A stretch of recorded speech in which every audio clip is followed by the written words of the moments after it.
Do you want to be able to use a vanilla gift card on Amazon? Well, then this video is going to be perfect for you, because in this video I'm going to show you a step-by-step guide on exactly how to use it.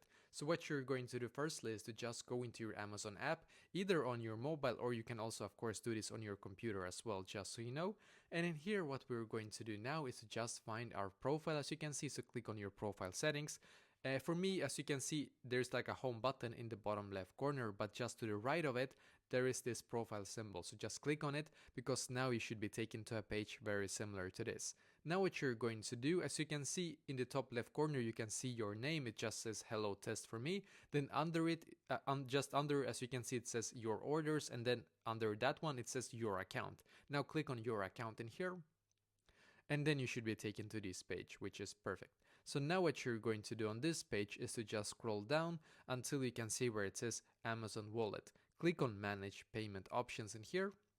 Then as you can see, it says in the top right here, Cards and Account. And then to the right, it says Plus and Add, as you can see. So just click on the plus add symbol in here.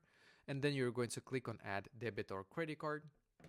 And in here what you're going to do, you can scan your card, as you can see, which is pretty good, or you can just enter your name on card or card number, click then add your card when everything is done, and now you can start using your gift card, your vanilla gift card on Amazon. So this is basically exactly how to do this.